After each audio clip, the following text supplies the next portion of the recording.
ଯେତେବେଳେ ଚାହିଁବେ ସେ ନାରୀ ତୁମକୁ ଦବ। ମିଳନ ପାଇଁ ରାତିଦିନ ଘରକୁ ଡାକିବ। କେବଳ ଲୁଣ ପାଣି ଏହି ଜାଗାରେ ଢାଳିଦିଅ। ଆଜ୍ଞା ହଁ, ଆଜିର ଏହି ଭିଡ଼ିଓଟିରେ ମୁଁ ଆପଣଙ୍କୁ ଶିଖେଇବି ଆପଣ କିପରି ଲୁଣ ପାଣି ସାହାଯ୍ୟରେ ଝିଅ ପଟେଇ ପାରିବେ। ସୁନ୍ଦରୀ ପଡ଼ିଶା ଘର ଭାଉଜକୁ ପଟେଇ ପାରିବେ। ତାଠାରୁ ନିଜର ମନ ଚାହୁଁଥିବା କାମ ହାସଲ କରିପାରିବେ। ଏହି ବଶୀକରଣ କରିବା ପାଇଁ ଆପଣଙ୍କୁ କୌଣସି ପ୍ରକାର କଷ୍ଟ କାମ କରିବାକୁ ପଡ଼ିବନି କିମ୍ବା କିଛି ବି ପଇସା ଖର୍ଚ୍ଚ କରିବାକୁ ପଡ଼ିବନି। ଆପଣ ବିନା କୌଣସି ପଇସା ଖର୍ଚ୍ଚ କରି ନିଜ ପସନ୍ଦର ଝିଅ ବା ଭାଉଜକୁ ପଟେଇ ପାରିବେ। ତାକୁ ନିଜ ପ୍ରେମରେ ଦିବାନୀ କରିପାରିବେ। ସିଏ ପାଗଳି ପରି ଆପଣଙ୍କୁ ଭଲ ପାଇବ। କେବଳ ଆପଣଙ୍କୁ ଲୁଣ ପାଣି ଏହି ଜାଗାରେ ପକେଇବାର ଅଛି। ତାପରେ ଦେଖିବେ ଚମତ୍କାର। ଯେଉଁ ଝିଅ ପଟୁନଥିଲା ସିଏ ନିଜେ ଆସିବ ଆପଣଙ୍କ ସହିତ କଥା ହେବ, ଆପଣଙ୍କୁ ଭଲ ପାଉଛି ବୋଲି କହିବ। ଯେଉଁ ପଡ଼ିଶା ଘର ଭାଉଜକୁ ଆପଣ ଦିନରାତି ଭାବୁଛନ୍ତି, ତାର ସୁନ୍ଦରତାକୁ ଦେଖି ତା ଆଡ଼କୁ ଆକର୍ଷିତ ହେଉଛନ୍ତି, ସିଏ ନିଜେ ଫୋନ୍ କରିକି ରୁମ୍କୁ ଡାକିବ। ଯାହା ଚାହିଁବେ ତାହା କରିବ। ନମସ୍କାର ଫ୍ରେଣ୍ଡସ୍, ଓଡ଼ିଆ ଫଣ୍ଡା ଚ୍ୟାନେଲକୁ ଆପଣମାନଙ୍କୁ ସ୍ୱାଗତ। ଯଦି ଆପଣ ସୁନ୍ଦରୀ ଝିଅ ପଟେଇବାକୁ ଚାହୁଁଛନ୍ତି, ସୁନ୍ଦରୀ ଭାଉଜକୁ ପଟେଇବାକୁ ଚାହୁଁଛନ୍ତି, ତେବେ ଆଜିର ଏହି ଭିଡ଼ିଓଟିକୁ ପୁରା ଧ୍ୟାନ ସହିତ ଶେଷ ପର୍ଯ୍ୟନ୍ତ ଦେଖିବେ।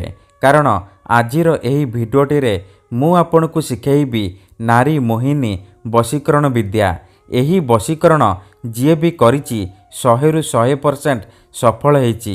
ଏହାର ପ୍ରୟୋଗ କେବେ ବି ଖାଲି ଯାଏନି। ଏହାକୁ ଆପଣ ଭାବିଚିନ୍ତି ପ୍ରୟୋଗ କରିବେ।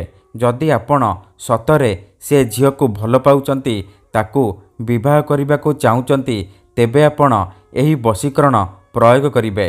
ମନରେ କୌଣସି ଖରାପ ଉଦ୍ଦେଶ୍ୟ କିମ୍ବା କୌଣସି ଖରାପ କାମ ପାଇଁ ଆପଣ ଏହି ବଶୀକରଣକୁ ପ୍ରୟୋଗ କରିବେନି। କାହିଁକି ନା ଏହି ବଶୀକରଣ ଏତେ ଶକ୍ତିଶାଳୀ କି ମାତ୍ର ଥରେ ଯେଉଁ ଝିଅ ବା ନାରୀ ଉପରେ ଆପଣ ଏହି ବଶୀକରଣ ପ୍ରୟୋଗ କରିଦେବେ, ସିଏ ସେହି ସମୟଠାରୁ ଆପଣଙ୍କର ଗୁଲାମୀ କରିବ। ଆପଣଙ୍କର ଇସାରାରେ ନାଚିବ। ଆପଣ ତାକୁ ଯାହା କହିବେ, ଯେମିତି କହିବେ ସିଏ କରିବ। କୌଣସି ପ୍ରକାର ବାଧା ଦେବ ନାହିଁ। ଏହି ବଶୀକରଣ ସାହାଯ୍ୟରେ ଆପଣ ଶାଶୁ, ନଣନ୍ଦ, ଦିଅର, ଭାଉଜ କାହାକୁ ବି ବଶରେ କରିପାରିବେ। ତାଠାରୁ ନିଜର ମନ ଚାହୁଁଥିବା କାମ ହାସଲ କରିପାରିବେ। ପଡ଼ିଶା ଘର ସୁନ୍ଦରୀ ଭାଉଜକୁ ପଟେଇ ପାରିବେ। କେବଳ ଆପଣଙ୍କୁ କ'ଣ କରିବାକୁ ପଡ଼ିବ? ଗୋଟିଏ ଗ୍ଲାସ୍ ଲୁଣ ପାଣି ଏହି ଜାଗାରେ ପକେଇବାର ଅଛି। ତାପରେ ଦେଖିବେ ଚମତ୍କାର। ଆଜ୍ଞା ହଁ, ଯଦି ଆପଣ କେଉଁ ଝିଅକୁ ମନେ ମନେ ଭଲ ପାଉଛନ୍ତି, କିନ୍ତୁ ଯେତେ ଚେଷ୍ଟା କଲେ ମଧ୍ୟ ତାକୁ ପଟେଇ ପାରୁନାହାନ୍ତି, ତାକୁ ନିଜର ମନ କଥା କହିବାକୁ ଡରୁଛନ୍ତି, ଆଉ ଆପଣ ଚାହୁଁଛନ୍ତି କି ସେ ଝିଅ ନିଜେ ଆସି ଆପଣଙ୍କୁ ଭଲ ପାଉଛି ବୋଲି କହୁ, ତେବେ ଗୋଟିଏ ଗ୍ଲାସ୍ ଲୁଣ ପାଣି ଏହି ଜାଗାରେ ପକେଇ ଦିଅନ୍ତୁ। ଗ୍ୟାରେଣ୍ଟି ଦେଉଛି ସେ ଝିଅ ନିଜେ ଆସିବ, ଆପଣଙ୍କ ସହିତ କଥା ହେବ, ଆପଣଙ୍କୁ ଭଲ ପାଉଛି ବୋଲି କହିବ। ଆପଣଙ୍କ ପ୍ରେମରେ ଏମିତି ଦିବାନୀ ହେଇଯିବ କି ଆପଣଙ୍କୁ ନ ଦେଖି ଗୋଟେ ମୁହୂର୍ତ୍ତ ବି ରହିପାରିବନି। ତେବେ ଏହି ବଶୀକରଣ କରିବା ସବୁଠାରୁ ସହଜ। ଏହାକୁ ଆପଣ କିପରି କରିବେ, କେମିତି କରିବେ, ଏହାର ପ୍ରୟୋଗ ବିଧି କ'ଣ, ମୁଁ ଆପଣଙ୍କୁ ଶିଖେଇବି।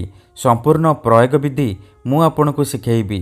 ଜାଣିବା ପାଇଁ ଭିଡ଼ିଓଟିକୁ ପୁରା ଧ୍ୟାନ ସହିତ ଶେଷ ପର୍ଯ୍ୟନ୍ତ ଦେଖିବେ।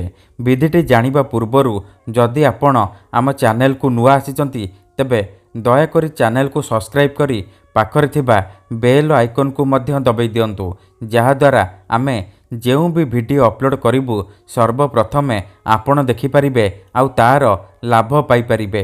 ମନେ ରଖନ୍ତୁ, ଏହି ବଶୀକରଣ ବିଧିକୁ ଆପଣ କେବଳ ଶୁକ୍ରବାର ଦିନ କରିବେ। ରାତିରେ ଶୋଇବା ପୂର୍ବରୁ କରିବେ। ବିଧିଟି କରିବା ପୂର୍ବରୁ ଭଲ ଭାବରେ ହାତ, ଗୋଡ଼, ମୁହଁ ଧୋଇକି ସଫା ବସ୍ତ୍ର ପିନ୍ଧିକି ଆପଣ ଏହି ବଶୀକରଣ ଆରମ୍ଭ କରିବେ। ପ୍ରଥମେ ଆପଣ କ'ଣ କରିବେ? ଗୋଟିଏ ଗ୍ଲାସ୍ ପାଣି ଆଉ ଅଳ୍ପ ଟିକେ ଲୁଣ ଆଣିବେ। ତାପରେ ନିଜର ଶୋଇବା ଘରେ ନାଲି ରଙ୍ଗର ଆସନ ପକେଇକି ବସି ପଡ଼ିବେ। ତାପରେ ପାଣି ଗ୍ଲାସ୍କୁ ନିଜର ସାମ୍ନାରେ ରଖିବେ। ଆଉ ଯେଉଁ ଲୁଣ ଆଣିଛନ୍ତି, ସେ ଲୁଣରୁ ଅଳ୍ପ ଟିକେ ଲୁଣ ଡାହାଣ ହାତରେ ଧରିବେ।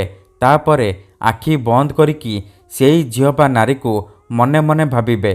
ତାର ମୁହଁକୁ ନିଜ ମନରେ ଭାବିବେ। ତାପରେ ଏହି ମନ୍ତ୍ରକୁ ଗୋଟିଏ ଥର ପଢ଼ିବେ। ଲବଣେ ଶକ୍ତି ଆକର୍ଷଣମ୍ ଆମୁକଂ ତୀବ୍ର ବଶୀଭୂତଂ। ଏହି ମନ୍ତ୍ରକୁ ଗୋଟିଏ ଥର ପଢ଼ିବେ। ଆମୁକଂ ଜାଗାରେ ଆପଣ ସେଇ ଝିଅ ବା ନାରୀର ନାମ କହିବେ। ତାପରେ ଲୁଣକୁ ପାଣି ଗ୍ଲାସରେ ପକାଇଦେବେ। ଏହିପରି ଆପଣ 3 ଥର ଲୁଣ ଧରିବେ, 3 ଥର ମନ୍ତ୍ର ପଢ଼ିବେ ଆଉ ଲୁଣକୁ ପାଣି ଗ୍ଲାସରେ ପକାଇଦେବେ। ଏତିକି କରିସାରିବା ପରେ ସେ ପାଣି ଗ୍ଲାସରେ 3 ଥର ଫୁଙ୍କିଦେବେ। ତାପରେ ସେ ପାଣି ଗ୍ଲାସକୁ ନିଜର ଖଟ ତଳେ ରଖିକି ଶୋଇପଡ଼ିବେ। ଯଦି ଆପଣ ଖଟରେ ଶୋଉନାହାନ୍ତି, ତଳେ ଶୋଉଛନ୍ତି, ତେବେ ଆପଣ ସେ ପାଣି ଗ୍ଲାସକୁ ମୁଣ୍ଡ ପାଖରେ ରଖିକି ଶୋଇପଡ଼ିବେ। ସକାଳୁ ଉଠିବା ମାତ୍ରେ ଆପଣ କ'ଣ କରିବେ, ସେ ପାଣି ଗ୍ଲାସକୁ ନେଇକି ନିଜର ଘର ସାମ୍ନାରେ ଢାଳିଦେବେ। ଗ୍ୟାରେଣ୍ଟି ଦେଉଛି, ଏତିକି କରିକି ଦେଖନ୍ତୁ, ସେ ଝିଅ ହେଉ ବା ବିବାହିତା ନାରୀ ଆପଣଙ୍କ ବଶରେ ହେଇଯିବ। ଯାହା ଚାହିଁବେ ତାହା କରିବ। ଧନ୍ୟବାଦ।